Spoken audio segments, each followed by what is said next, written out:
I am continuing my reading. What I'm doing in this series is to read through the entire standard works of the Church of Jesus Christ of Latter-day Saints. This consists of the Bible, the Book of Mormon, the Doctrine and Covenants, and the Pearl of Great Price. I am reading in a chronological order of events, not according to publication or volume, so I will be skipping around a bit as I move along. We continue now in Alma. We have begun some of the new wars that are breaking out. The Zoramites have joined the Lamanites. The Amalekites and the Zoramites and the Lamanites they want to destroy the people of Ammon, but Moroni, who is now the chief captain, has prepared the armies of the Nephites to meet them. They get scared off, and now they're going down to Manti, which Alma tells Moroni, and so we're going to have a nice battle now. We pick this up now. This is in chapter 43. We read the first half in the last video. We begin this video in verse 25.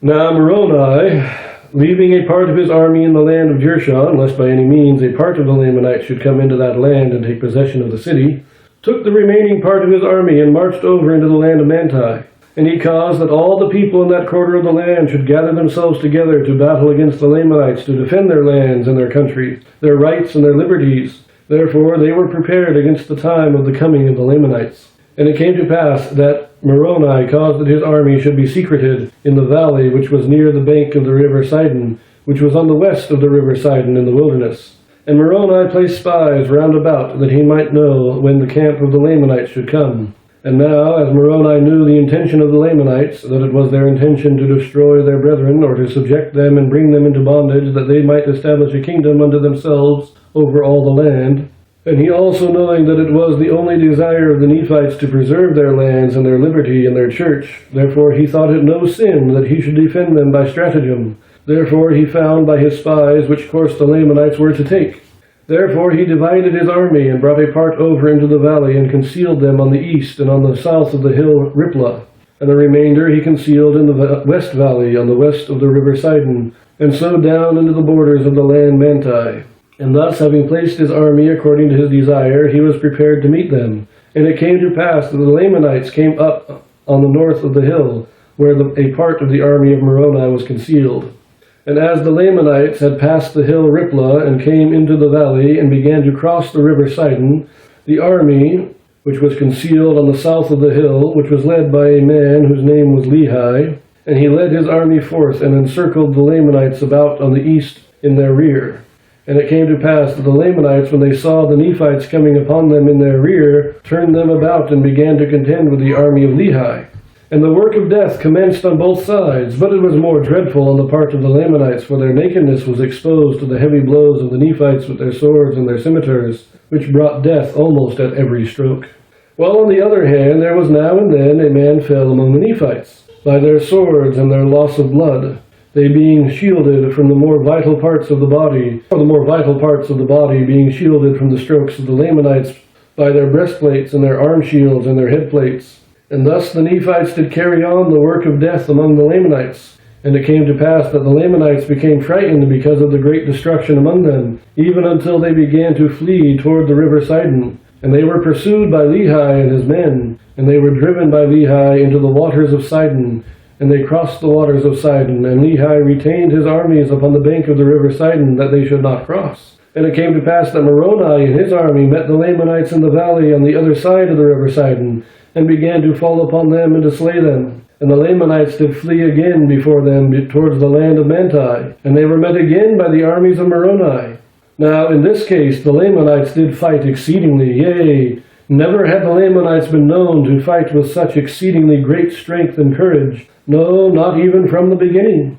And they were inspired by the Zoramites and the Amalekites, who were their chief captains and leaders, and by Zarahemnah, who was their chief captain, or their chief leader and commander. Yea, they did fight like dragons, and many of the Nephites were slain by their hands, yea, for they did smite in two many of their headplates, and they did pierce many of their breastplates, and they did smite off many of their arms, and thus the Lamanites did smite in their fierce anger. Nevertheless, the Nephites were inspired by a better cause, for they were not fighting for Nevertheless, the Nephites were inspired by a better cause, for they were not fighting for monarchy nor power, but they were fighting for their homes and their liberties and their wives and their children and their all, yea, for their rights of worship and their church. And they were doing that which they felt was the duty which they owed to their God. For the Lord had said unto them, and also unto their fathers, that inasmuch as ye are not guilty of the first offense, neither the second, ye shall not suffer yourselves to be slain by the hands of your enemies.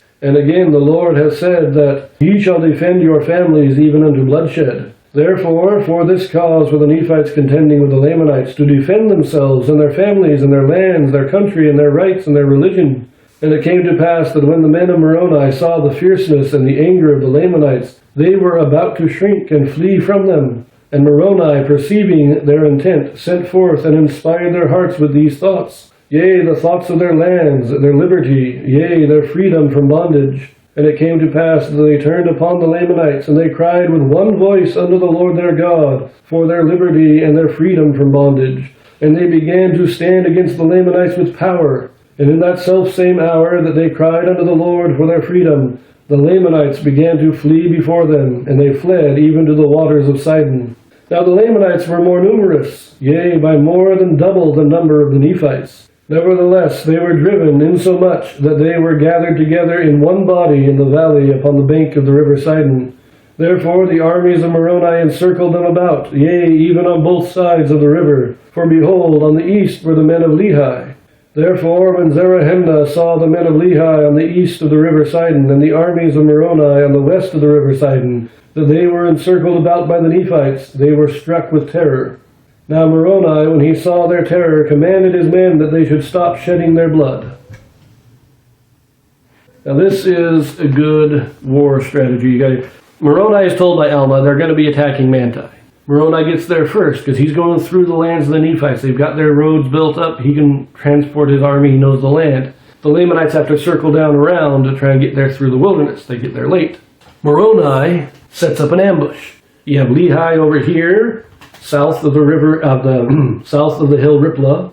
Moroni's on the west with his army on the west of the river Sidon, and you got the other army is somewhat north on the east. So you got these three guys. The Lamanites come up over the hill, and once they get over the hill and they're coming towards the river, Lehi attacks, drives them to the river. Moroni attacks. He's trying to go this way, and they're attacked from the top. So it's a great strategy. And remember, what inspires the Nephites is defense. All the great military stories of history are the same. You know, the 300 Spartans, the Battle of the Alamo, the American Revolution. If you know it, the story of Arnold Winkelried from Switzerland. All of these are stories of people trying to preserve their liberty, their freedom, fighting against the tyranny of others. It's the same thing here. Now, the Lamanites, when they are met by the third army and they realize they're in trouble, they get scared. They fight out of fear, and that fear makes them fight brutally and effectively. And the Nephites start getting scared. And so Moroni sends the message out and encourages them with the thought that they are defending their families, they are defending their liberties, and they are able to rally and drive the Lamanites back. And almost as soon as they do, the Lamanites start fleeing. As soon as they rally and they cry unto God, the Lamanites flee and are surrounded on all sides by the three armies of Moroni. And then we have this standoff, which we will read about in chapter 44. So I will see you there.